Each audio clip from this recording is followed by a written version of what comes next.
Sur Africa 24, l'African Union Journal vous est présenté par Afreximbank.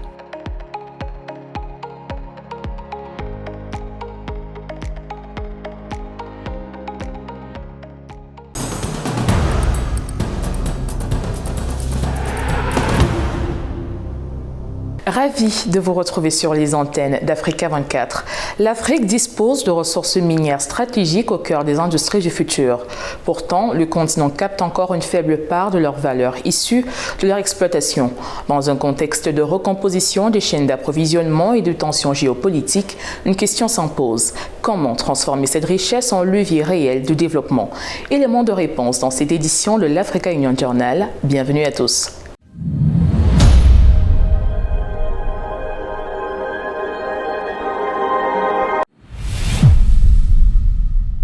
Malgré des exportations minières africaines estimées à plus de 400 milliards de dollars par an, selon plusieurs analystes de la Banque mondiale et d'institutions internationales, le secteur reste confronté à un défi majeur. Mieux transformer ses ressources sur le continent afin de créer davantage de valeur ajoutée et réduire la dépendance aux exportations de matières premières brutes. Sarah Adji se penche sur la question. L'Afrique s'impose comme l'un des plus grands réservoirs miniers au monde avec près de 30% des ressources minérales globales. Le continent est riche en or, cuivre, cobalt, manganèse ou encore un minerai stratégique essentiel à la transition énergétique. Il représente environ 70% de la production mondiale de cobalt et près de 80% du plantine mondial. Malgré ce potentiel, une grande perte des minerais est exportée à l'état brut, limitant la valeur ajoutée locale. Aujourd'hui, plus de 60 à 70% des exportations minières africaines restent non transformées, ce qui freine fortement les retombées économiques. Je suis un grand partisan de la collaboration avec le secteur privé, car ensemble, nous pouvons accomplir davantage. Nos ressources peuvent nous permettre d'obtenir de meilleurs résultats, mais si nous sommes en concurrence les uns avec les autres, nous n'atteindrons pas nos objectifs. Face à ces enjeux, les pays africains renforcent les politiques minières pour mieux encadrer l'exportation et améliorer les retombées économiques. Le continent génère plus de 400 milliards de dollars d'exportations minières par an, mais cherche encore à réduire sa dépendance aux matières premières brutes. L'objectif est d'harmoniser les règles et de parler d'une seule voix afin de mieux négocier avec les investisseurs internationaux malgré les disparités entre États. L'Afrique doit parler d'une seule voix. Notre objectif est clair, approfondir la collaboration, accélérer l'exploration et l'exploitation responsable.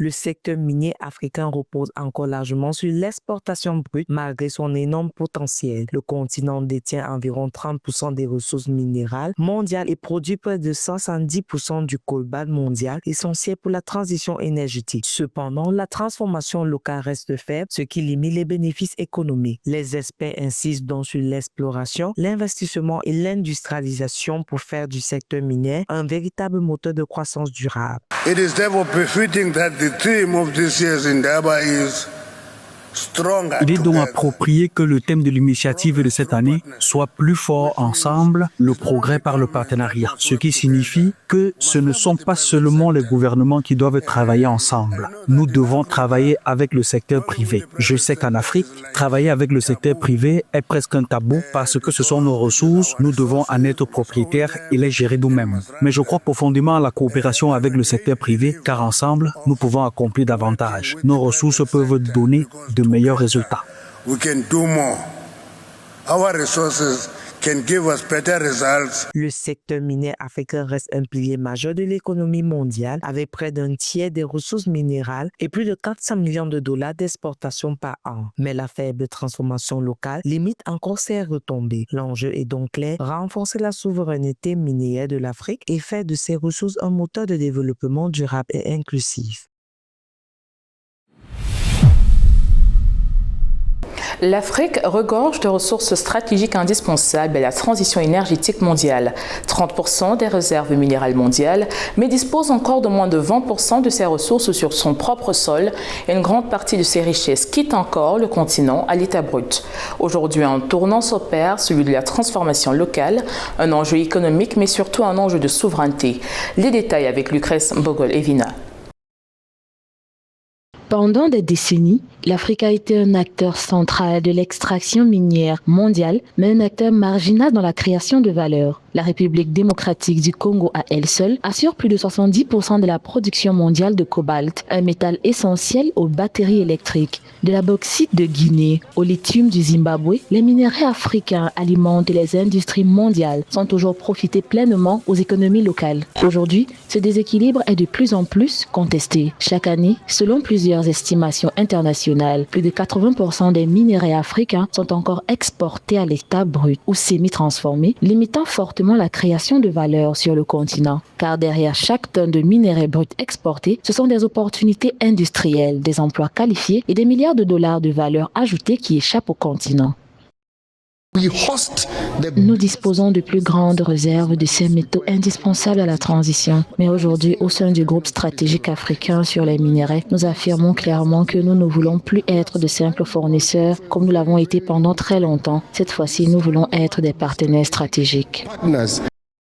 La transformation locale apparaît désormais comme une priorité stratégique pour de nombreux États africains. L'objectif est clair, passer d'économies extractives à de véritables puissances industrielles. Transformer sur place, c'est d'abord capter davantage de richesses. Un minerai raffiné ou transformé peut valoir plusieurs fois son prix initial. C'est aussi un levier pour développer des industries locales, structurer des chaînes de valeur et renforcer les compétences techniques.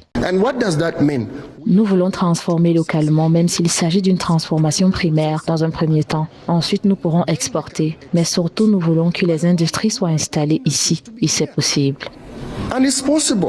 Plusieurs pays africains ont déjà amorcé ce virage. Certains ont mis en place des restrictions sur l'exportation de minerais bruts. D'autres encouragent les investissements dans des unités de transformation ou développent des partenariats industriels. Mais les défis restent importants. Le manque d'infrastructures, notamment énergétiques, freine encore l'industrialisation. Les besoins en financement sont considérables, tout comme l'accès aux technologies. À cela s'ajoutent des enjeux de gouvernance et de stabilité réglementaire. Nous devons nous asseoir autour de la table et dire voilà ce que nous avons. Soit vous venez négocier selon nos conditions et non les vôtres. Ensuite, nous pouvons discuter de l'extraction, de la transformation locale et de l'accès au marché mondial. C'est là notre force. Nous ne pouvons pas être en position de demandeur alors que nous avons les ressources. L'avenir du secteur minier africain ne se jouera plus uniquement dans les sols, mais dans les usines. Le continent détient à lui seul environ 30% des réserves minérales mondiales, dont près de 70% du cobalt, essentiel à la fabrication des batteries, ainsi que d'importantes réserves de bauxite, de manganèse et de lithium. Pourtant, moins de 20% de ces ressources sont transformées localement aujourd'hui, laissant une large part de la valeur ajoutée hors du continent. D'un continent fournisseur de matières premières, l'Afrique a désormais les moyens de devenir un acteur industriel incontournable au cœur des chaînes de valeur stratégiques de demain. L'Afrique veut changer de modèle en développant la transformation locale de ses ressources. Son objectif est clair, passer d'une économie d'exportation de matières premières à une véritable industrialisation. Le continent qui détient plus de 30% des minéraux verts mondiaux essentiels entend ainsi créer davantage de valeur sur place. Un reportage signé Philomène Signé. Aujourd'hui, seulement environ 5% des minerais critiques sont raffinés sur le continent, tandis que la grande majorité est encore exportée à l'état brut. Dans ce contexte, l'Afrique ambitionne de développer la transformation locale de ses ressources, une stratégie portée par le Centre africain de développement des minéraux de l'Union africaine afin de mettre fin à des décennies d'exportation de matières premières non transformées. Le mieux que nous puissions faire avec ces minéraux est de créer de la valeur sur le continent. Cela permet de créer des emplois et de favoriser le transfert de technologies et de compétences. C'est ainsi que l'on transforme l'économie. Mais bien sûr, nous sommes conscients des impacts environnementaux et sociaux que cela implique et cela doit être fait de manière écologiquement et socialement responsable. Le continent africain qui détient plus de 30% des minéraux verts mondiaux essentiels tels que le cobalt, le lithium, le manganèse et les éléments de terres rares cruciaux pour la transition énergétique entend ainsi remplacer le modèle purement extractif par une industrialisation locale créatrice de valeur ajoutée et d'emplois. La chose la plus cruciale pour que l'Afrique réussisse une transition énergétique juste est avant tout d'avoir une stratégie claire sur la manière de sortir progressivement des combustibles fossiles et d'accéder aux énergies renouvelables, une énergie propre et abordable. Beaucoup de personnes n'ont pas accès à l'énergie, soit environ 600 millions de personnes, 46% de la population en Afrique subsaharienne. Pour elles, la priorité est d'abord d'avoir accès à l'énergie. Malgré l'immense richesse de ses ressources minières, le continent n'en tire que peu de bénéfices, faute de transformation locale. C'est pourquoi le Centre africain de développement des minéraux a pour ambition d'inverser cette situation et de faire du secteur minier un moteur de croissance durable, conformément à l'agenda 2063. Mais nous avons une opportunité en Afrique car cet agenda de décarbonation nécessite des minerais présents dans nos sols. Par exemple, nous avons du lithium, du cobalt, du manganèse, du graphite qui sont importants non seulement pour les batteries, mais aussi pour les éoliennes et les panneaux solaires. Selon l'Institut international pour le développement durable, l'Afrique disposerait d'environ 60 types de minerais différents, représentant près d'un tiers des réserves minérales mondiales, toutes catégories confondues. Le continent concentre également d'importantes richesses en ressources minières et énergétiques et environ 90% des réserves mondiales de platinoïdes, 80% du coltan, 60% du cobalt, 46% des diamants et 40% de l'or, ainsi qu'environ 10% des réserves mondiales de pétrole. L'actualité en bref de cette édition, signée par Rina Kouassi, c'est la SADC qui renforce sa stratégie sécuritaire à travers des exercices maritimes et fluviaux conjoints pilotés par l'Afrique du Sud, visant à améliorer la coordination face aux menaces transnationales et à instaurer une réponse régionale plus intégrée et durable. C'est aussi la célébration des 50 ans de la CEDEAO, réunissant autorités et partenaires autour des acquis de l'intégration régionale. Les responsables ont dressé un bilan des progrès tout en appelant à renforcer la coopération face aux défis persistants. C'est enfin l'adoption à Arusha par la CAE d'une stratégie ambitieuse pour développer l'intelligence artificielle et renforcer leur souveraineté numérique portée par un fonds régional et des investissements structurants. La communauté de développement d'Afrique australe, SADC, relance des exercices multinationaux pour renforcer la coordination sécuritaire en mer et sur les voies intérieures, marquant une évolution vers une architecture régionale plus intégrée. Pilotée par l'Afrique du Sud et accueillie par la Namibie, cette initiative vise à améliorer l'interopérabilité navale et la réponse conjointe face aux menaces. En parallèle, l'exercice Mikbuka, co-organisé par la Tanzanie et la Zambie autour du lac Tanganyika, met l'accent sur la sécurité fluviale et intérieure. Ces efforts répondent à la montée des risques tels que la piraterie, la pêche illégale et les trafics transnationaux, désormais centraux pour la stabilité et le commerce régional. Toutefois, des défis persistent, notamment en matière de partage d'informations, de coordination opérationnelle et de logistique. La réussite de cette dynamique dépendra de la capacité des États à institutionnaliser leur coopération et à assurer un engagement durable.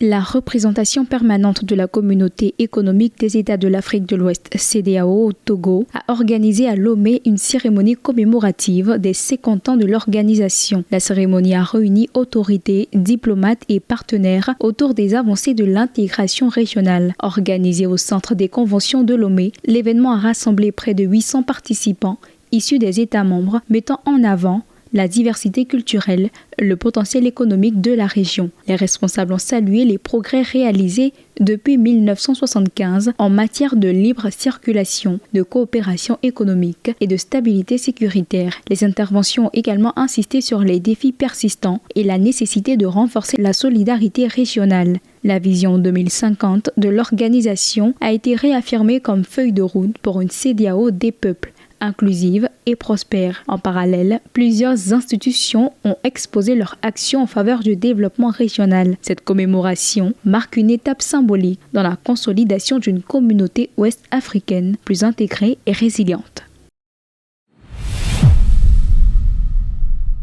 Réunis à Arusha, les États de la CAE ont adopté une déclaration ambitieuse sur l'intelligence artificielle visant à créer un fonds régional dédié à renforcer la souveraineté numérique. Cette initiative, issue de la conférence tenue à Kigali, entend transformer la recherche en solutions concrètes grâce à des financements mixtes et à l'implication du secteur privé. Les pays membres ambitionnent de développer des systèmes d'IA adaptés aux réalités locales, notamment à Kiswahili, reposant sur des données et infrastructures régionales. La stratégie prévoit aussi la création d'un centre d'excellence et d'une alliance régionale pour coordonner innovation, politique et compétences. Cette feuille de route positionne l'IA comme levier central de transformation économique et de compétitivité en Afrique de l'Est. Le Cameroun et le Vatican renforcent leurs relations diplomatiques et spirituelles établies depuis 1966 et nourries par près de 60 ans de coopération. À l'occasion de la visite du pape Léon XIV au Cameroun du 15 au 18 avril 2026, les deux parties ont réaffirmé leur engagement en faveur de la paix et du bien commun. Ce partenariat s'appuie sur 10 millions de catholiques et 26 diocèses, illustrant une coopération ancienne et structurée. Compte rendu de Jonathan Missinkwa. Le voyage du pape Léon XIV au Cameroun, effectué du 15 au 18 avril 2026, s'inscrit dans une dynamique de renforcement de la coopération entre le Cameroun et le Vatican, relations diplomatiques établies depuis 1966. À Yaoundé, le souverain pontife et le président Paul Biya ont centré leurs échanges sur la paix et le bien commun devant près d'1 millier d'invités réunis au palais présidentiel. Le monde a besoin de messages de paix, de justice, de tolérance, de pardon et d'amour dont vous êtes porteurs. La ferveur religieuse des populations que vous aurez l'occasion de rencontrer à Bamenda, Douala et Yaoundé vous permettra de mesurer l'attachement du peuple camerounais tout entier à ces valeurs. Cette rencontre intervient dans un contexte de partenariat structuré porté par environ 10 millions de catholiques au Cameroun et un réseau de 26 diocèses.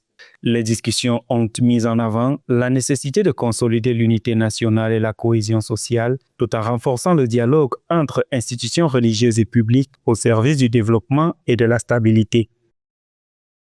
Je viens parmi vous en tant que pasteur et serviteur du dialogue, de la fraternité et de la paix.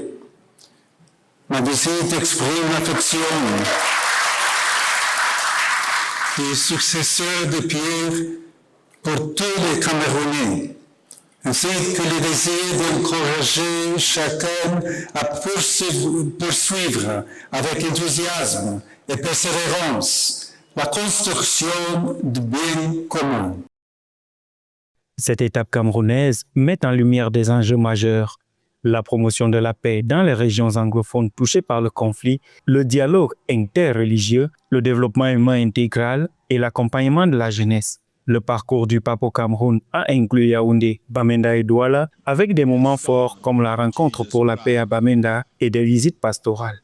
Nous avons cet espoir que, après son passage, beaucoup de choses vont changer au niveau de la foi, au niveau du tissu social et au niveau de l'espérance que nous avons tous dans l'Église qui est au Cameroun et en Afrique.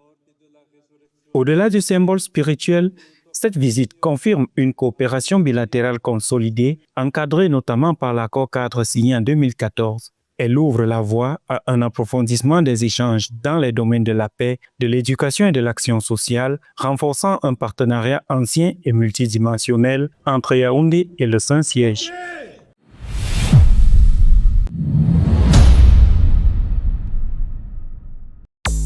Le 6e sommet africain de la jeunesse sur les objectifs de développement durable, ODD, se tiendra du 23 au 25 juin 2026 à Accra, au Ghana, en format hybride, tant en présentiel qu'en virtuel.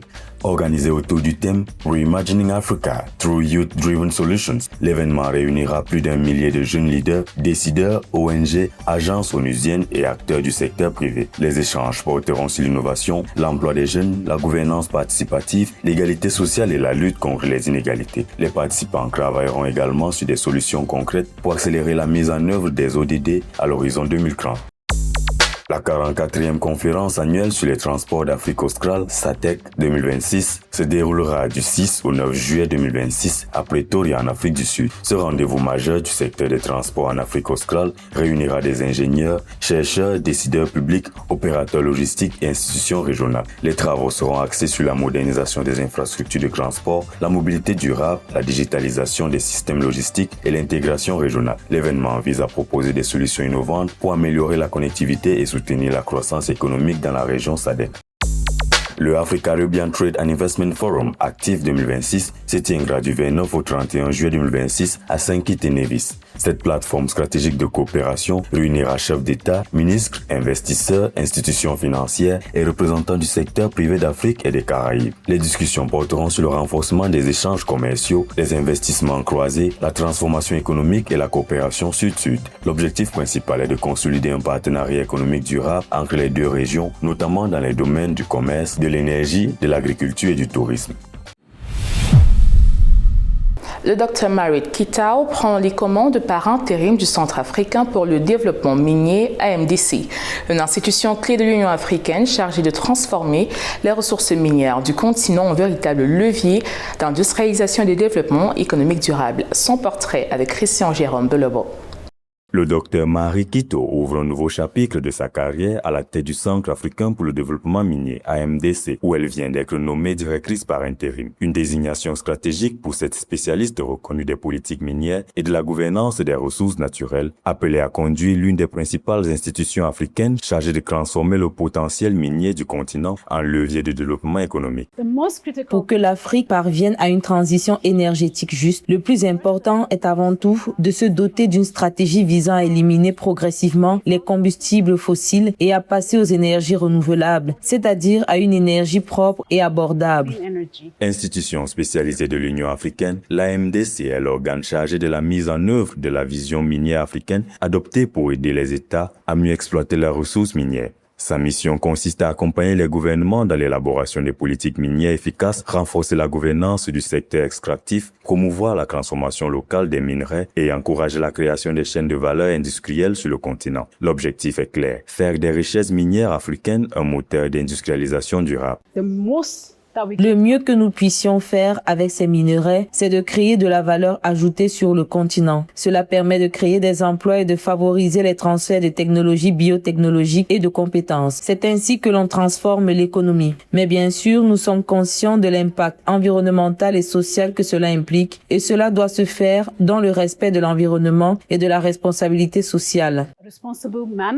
Économiste de formation, le docteur Marit Kitao dispose de plus de 20 ans d'expérience dans les industries extractives et le développement économique. Titulaire d'un doctorat en économie à l'Université de la Côte d'Azur et d'un MBA en leadership et durabilité de l'Université de Cumbria, elle a construit son expertise au sein de plusieurs institutions internationales majeures. À l'United Nations Economic Commission for Africa, elle a dirigé le portefeuille minier avant d'intervenir comme conseillère technique auprès du United Nations Development Programme au Mozambique. Son parcours inclut également des collaborations avec le Common Market for Eastern and Southern Africa et le African Development Bank sur les enjeux d'intégration régionale et de gestion des ressources naturelles.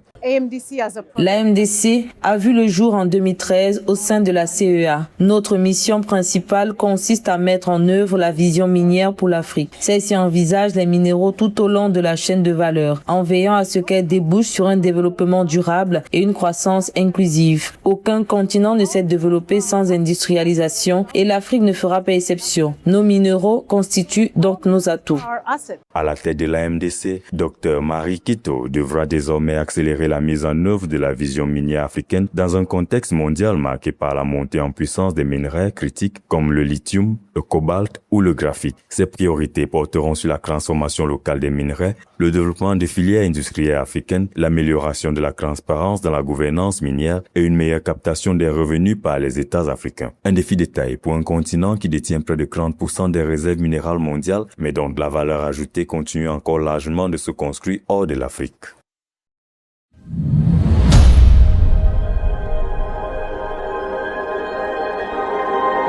Madame, Monsieur, c'était l'Africa Union Journal préparé par l'ensemble de la rédaction. Merci de l'avoir suivi.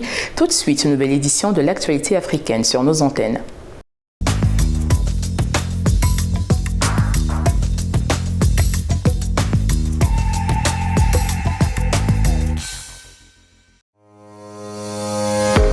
Sur Africa 24, l'African Union Journal vous est présenté par Afreximbank.